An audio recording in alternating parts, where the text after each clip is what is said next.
Almudena Bernabeu es abogada internacional, escritora y cofundadora de Guernica 37, International Justice Chambers. Almudena Bernabeu fue directora del programa de justicia transicional del Center of Justice and Accountability hasta 2017. Es también la ganadora de Letelier Motif 2015, Premio de Derechos Humanos. Bueno, Almudena, bienvenida a esta entrevista de Economist Juris. Encantada de saludaros, ¿cómo estáis? Encantados. A ver, con todo lo que está ocurriendo en Ucrania en estas últimas semanas, ya mes, ¿cuáles son las vulneraciones del derecho internacional más flagrantes que está cometiendo Rusia? Pues a ver, son varias y son de varias, ¿cómo te diré? Son de diferente naturaleza. La verdad es que es una situación novedosa, no por ser, no por ser interesante, sino por triste y un poco por grave. Realmente no la vemos con estas características desde que arrancara la Segunda Guerra Mundial. Si lo piensas, realmente desde la invasión por parte de Alemania de Polonia, que es oficialmente como comienza la Segunda Guerra Mundial. Y lo que tenemos aquí, que ha habido además bastante debate, que podemos ahondar si hay oportunidad más en eso en estos últimos días. Lo que tenemos aquí, yo creo que es importante verlo así. Inicialmente es para mí un crimen de agresión, es decir, el inicio en sí mismo de esta guerra, en cómo se ha precipitado, es decir, un poco cómo se comporta Rusia. ¿A qué responde la ocupación o la invasión? No responde ni a un criterio de autodefensa, ni a un peligro inminente, es decir, motivos tasados por las leyes de la guerra que justifican, aunque nunca es ideal, pero justifican una respuesta por parte de un Estado de carácter bélico, de carácter armado. Nada de eso ha ocurrido. Aquí hay un deseo de invadir y de anexionar a un concepto de Rusia que políticamente no existe, un territorio que hace mucho tiempo dejó de ser Rusia, por lo menos independiente oficialmente, y es, aunque culturalmente hayan muchas similitudes, y es un país independiente. Entonces, yo se lo decía el otro día a unos compañeros de prensa también, que creo que antes de hablar de crímenes de guerra y de convenciones de Ginebra, hay que dar un paso atrás y hablar del acto ilícito, del acto ilegal, que es la misma agresión o el delito de agresión en el que ha incurrido, en este caso, el Estado ruso. El delito de agresión, sin entrar a muchos tecnicismos, pero es un delito que se acuña durante los juicios de Nuremberg, que para quien no sepa fueron un tribunal excepcional y creo que un hito histórico formado y acuñado por los aliados en el contexto de la Segunda Guerra Mundial, Estados Unidos e Inglaterra, pero también otros países europeos, Canadá, Australia, con una idea de no simplemente aplicar, digamos, no solamente tener un criterio punitivo de arrestar y ejecutar, sino someter a la cúpula nazi y a quienes fueron responsables de la Segunda Guerra Mundial, y en concreto del Holocausto judío, a un tribunal sometido a leyes, donde había una defensa, había una acusación, etc. Y ahí se acuña el delito de agresión. Lamentablemente, aunque me estoy un poquito en eso, pero creo que es importante que la gente lo entienda, después están quizá dos conquistas, no necesariamente simultáneas en el tiempo, aunque una derivada de la otra, que todas son consecuencias del Tribunal de Nuremberg. En primer lugar, los convenios de Ginebra, que vienen de 1945, y los protocolos adicionales que constituyen lo que vulgarmente se conoce como las leyes de la guerra. Es decir, guerra posiblemente, porque así de bestias somos los seres humanos, no se pueden evitar, pero sí se pueden regular.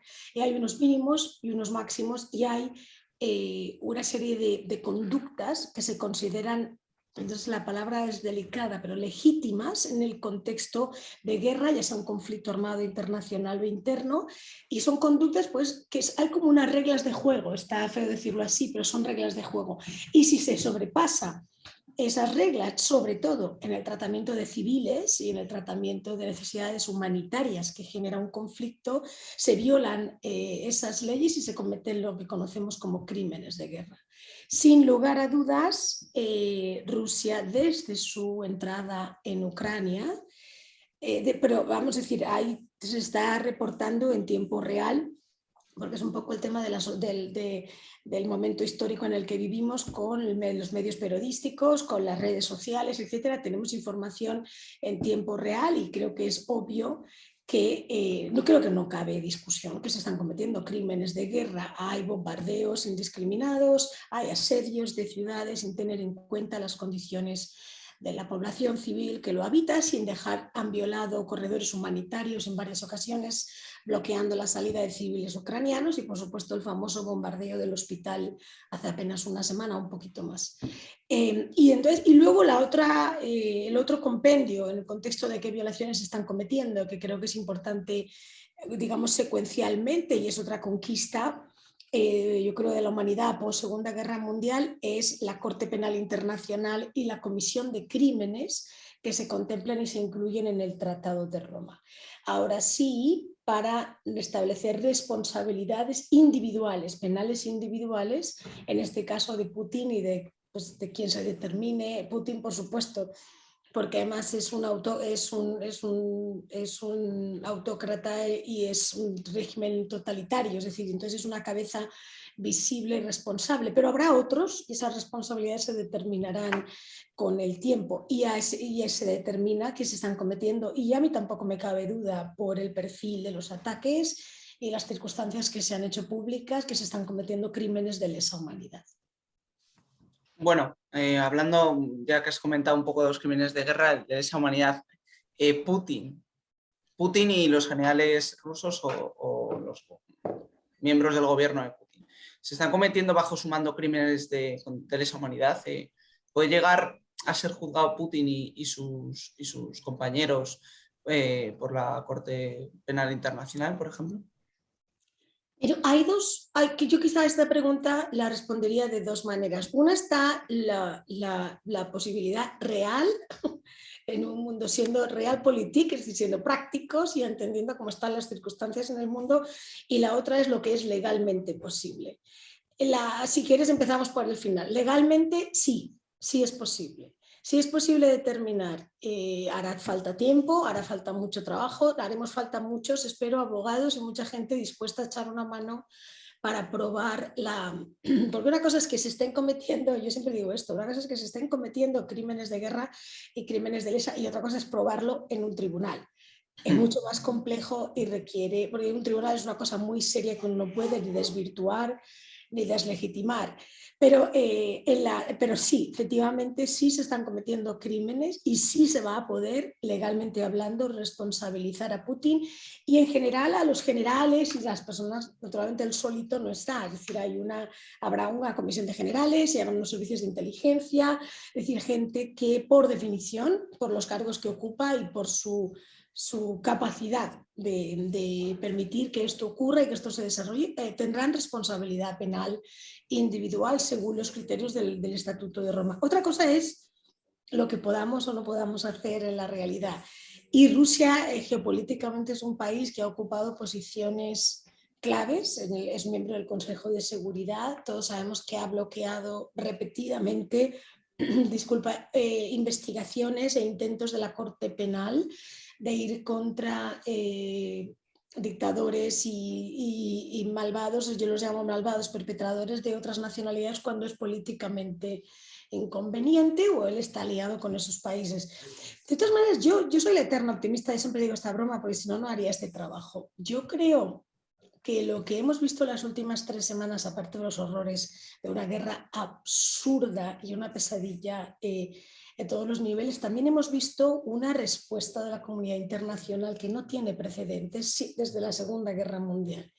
Entonces creo que también hay que dejar que eso evolucione, porque nunca habíamos tenido 39 países haciendo una solicitud formal al fiscal de la Corte Penal, pidiéndole que abriera una investigación in situ, en tiempo real, de lo que está pasando en Ucrania.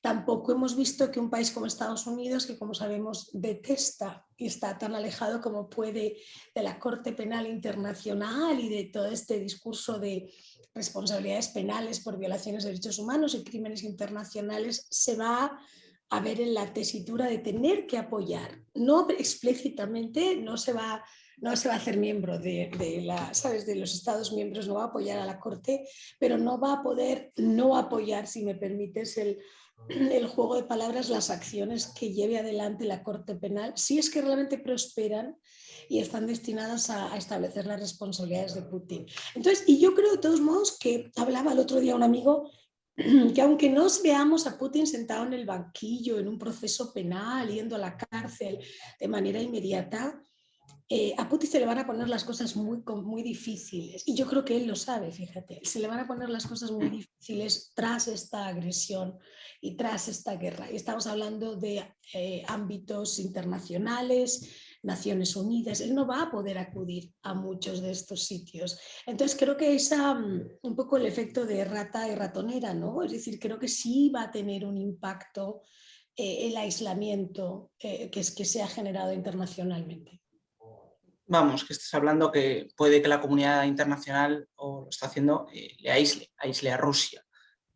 Bueno, ahora que comentabas un poco sobre la Corte Penal Internacional, la investigación que se ha iniciado, a consta de un fiscal y sobre todo de la petición de 27 países, ¿crees que tanto la Corte Penal Internacional como otras instancias judiciales son verdaderamente prácticas a la hora de ya no enjuiciar, sino condenar, y que se lleve esa condena a la práctica a pues, criminales de guerra y de humanidad como puede ser Putin?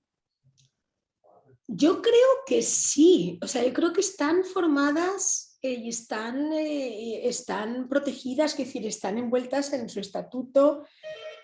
A mí me gustaría que, como todos, ¿no? Que fueran mejores y que hubieran más recursos, y porque un problema de recursos es una realidad, y que pudieran ser más eficientes en cuanto a los resultados. Lo que pasa es que esto es una cosa muy personal mía y creo que hay que empezar a hablar así. En el derecho penal internacional, donde los intereses políticos son tan importantes y realmente, es decir, la adversidad tan real, es decir, uno está subiendo montañas constantemente contra el viento, ¿sabes? Nieve, es decir, no hay nada suave ni fácil, ni nadie quiere ser juzgado, ningún país quiere que se le reconozca una historia, un momento histórico diabólico donde mataban a su propia gente. Es decir, cuando uno lo piensa, uno va contra las olas en el derecho penal internacional. Entonces creo que sería más constructivo, desde mi punto de vista, no que nos conformáramos, hay que exigirle a la Corte Penal Internacional, es muy importante, es emocionante la capacidad que tiene, pero sí ser un poco más objetivos y darnos cuenta de que el proceso en sí mismo puede ser más importante que el resultado.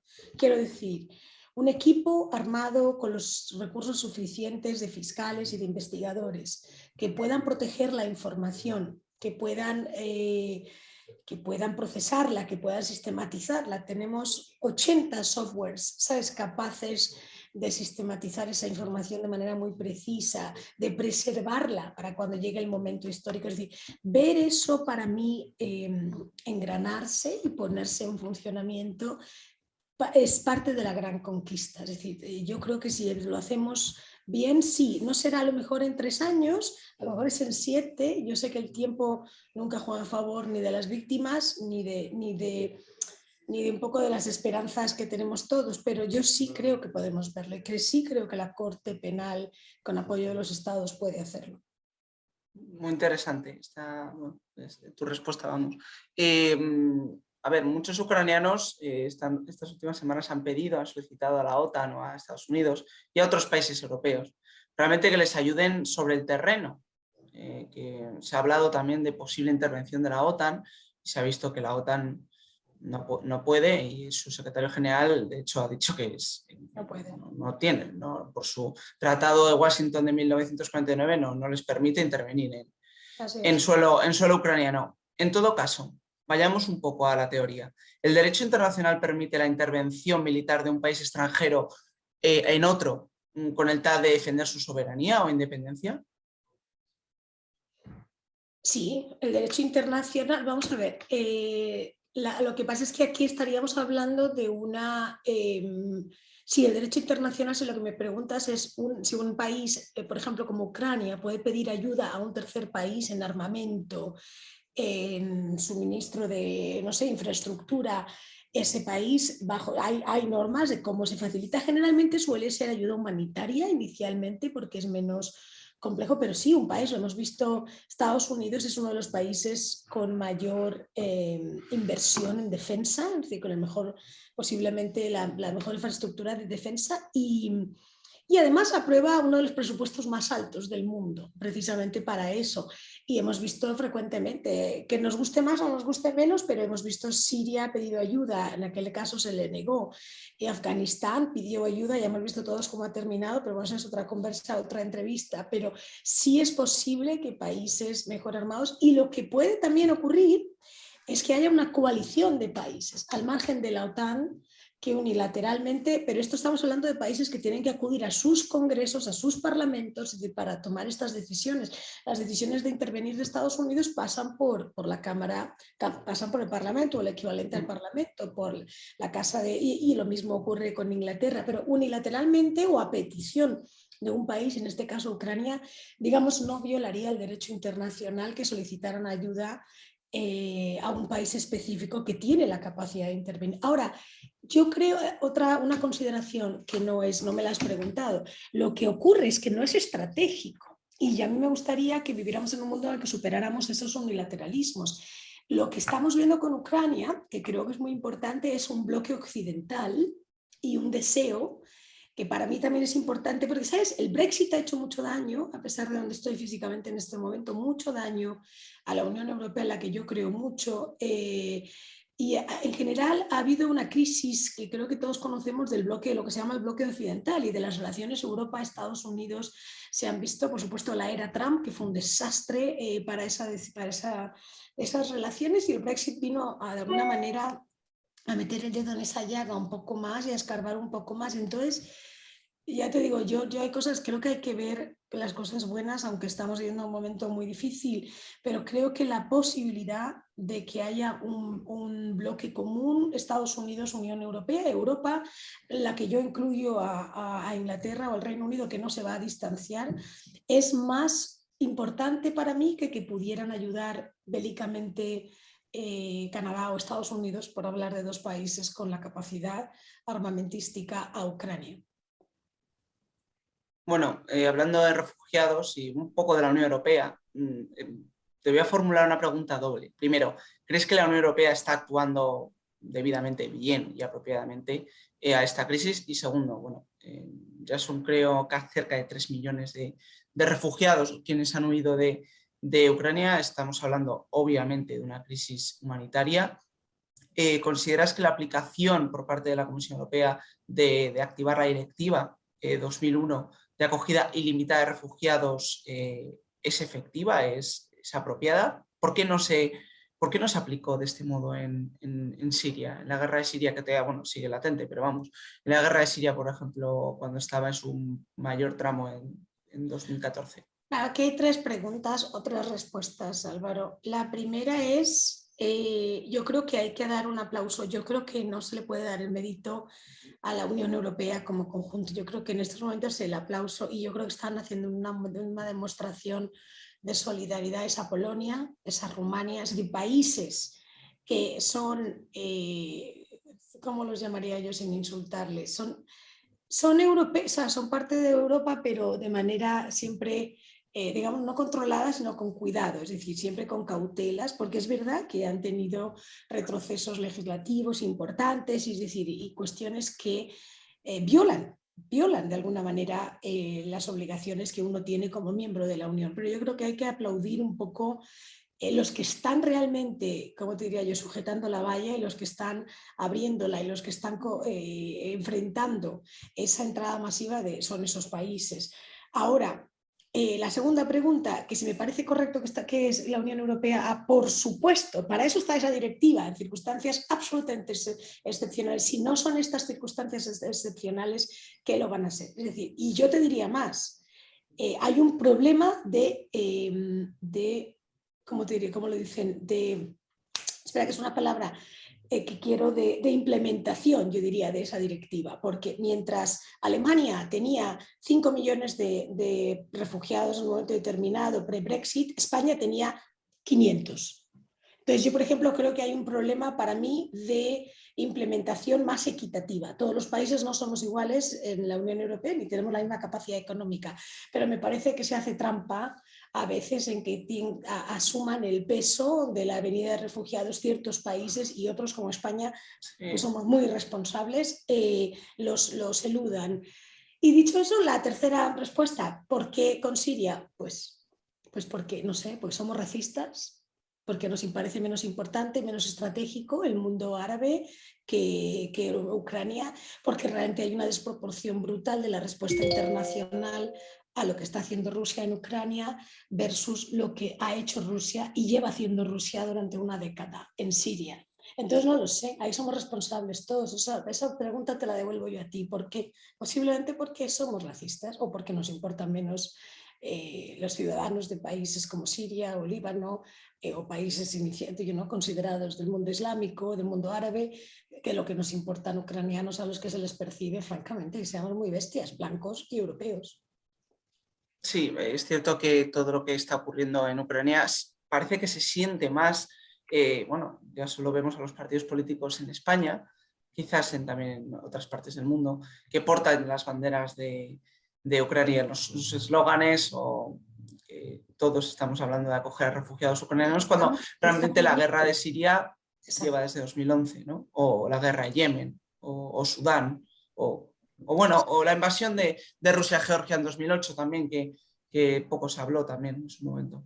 Exactamente. Entonces, yo creo que la de Georgia y Crimea es porque no pensábamos que iba a ser tan serio, no pensábamos que este hombre tenía estas ondas mesiánicas, pero sí, pero Yemen, o sea, pobres yemeníes y pobres sirios. No sé, yo no soy siria, conozco muchos y grandes amigos, tengo grandes amigos sirios, lo que pasa es que uno no quiere tampoco hurgar en las heridas, pero en algún momento tenemos que tener esta conversación. ¿Qué piensan los sirios de esto? Porque además no pretendo conocer la guerra siria de manera secuencial, pero por mi trabajo he tenido mucha exposición pues a la comunidad siria en primer lugar, pero también a la investigación de hechos muy concretos, al asedio de las ciudades principales. Y lo que está haciendo Rusia en Ucrania sigue calcadito el plan de acción en Siria. O sea, nada es...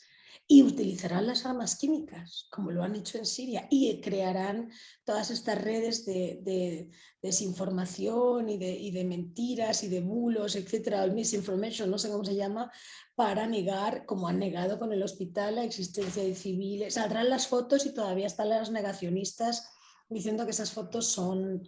o sea, es decir, se parece terriblemente a lo que vimos en Siria. Bueno, ya un poco preguntando sobre tu figura, analizando la trayectoria que tienes en la defensa de los derechos humanos de varios clientes tuyos, ¿crees que hay algo que mejorar por parte de las instituciones de justicia internacionales o en los propios procedimientos judiciales? ¿Qué crees que hay alguna falla? ¿Qué crees que puede ser? ¿Qué vertiente se puede mejorar ahí?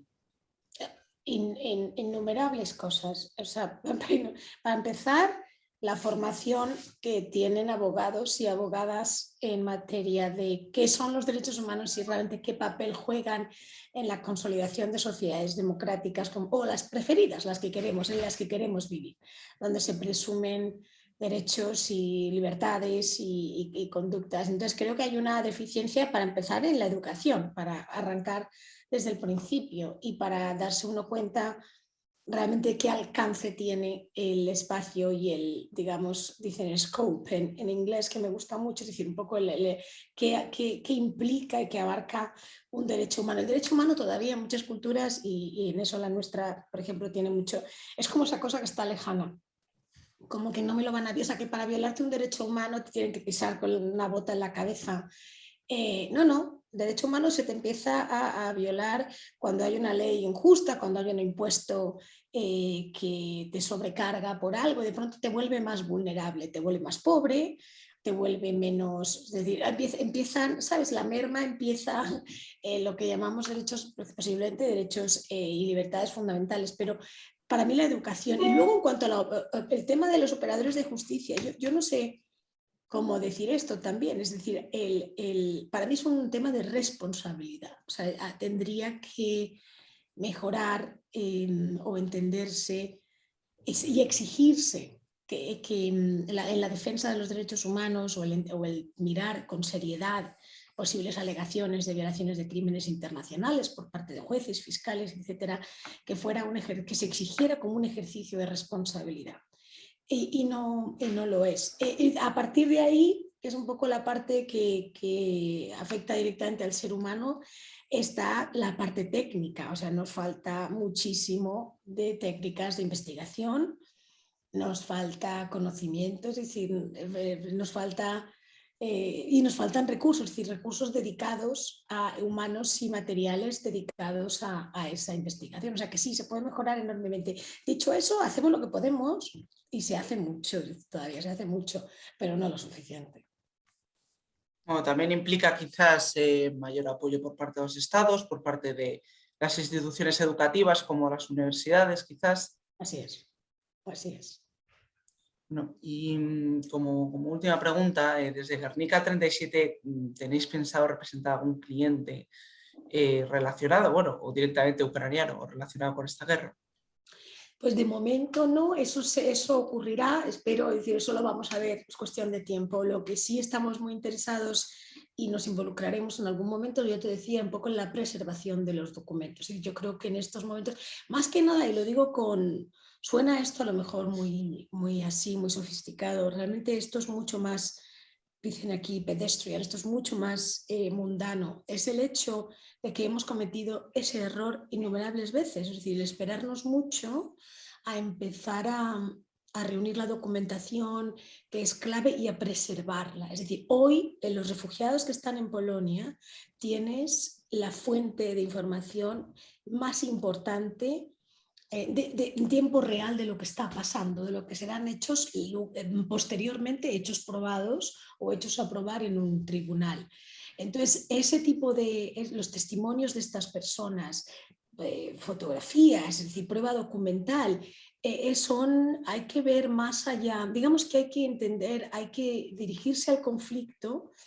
Lo más importante en estos momentos es la situación humanitaria y que los seres humanos puedan salir y puedan sobrevivir. Eso es sin lugar a dudas. Pero lo siguiente, yo te diría, si me aprietas, y quizás soy la abogada eterna, pero lo siguiente es intentar abarcar mucho de esto con un prisma de derecho, es decir, con un prisma de probatorio, es decir, ¿qué voy a poder probar en un tribunal? Y con eso lo preservas. Nadie dice que estemos listos, ni mucho menos para presentar ¿sabes? Para solicitar un enjuiciamiento, no, pero preservarlo un poco con ese prisma. Y sí creo que Guernica va a jugar un papel en eso. Bueno, pues esperemos que sí, que juegue un papel y que sobre todo ayudéis a clientes, a personas que realmente están sufriendo de esta guerra. Pues Almudena, muchísimas gracias por atender a Economist Juris. Creo que ha sido una entrevista bastante profunda. Hemos tratado muchos temas y nada, yo al menos desde Nueva York estamos viendo los hechos que están sucediendo aquí. Están sucediendo en Ucrania y son horribles. Esperemos que se solucione pronto y que al menos Putin sea capaz de darse cuenta que lo que está haciendo son crímenes de guerra y crímenes de lesa humanidad. Muchísimas gracias, Almudena. Pues muchas gracias a vosotros. Efectivamente, lo más importante ahora es parar a Putin y después ya veremos todo lo demás. Un placer y gracias, Eva.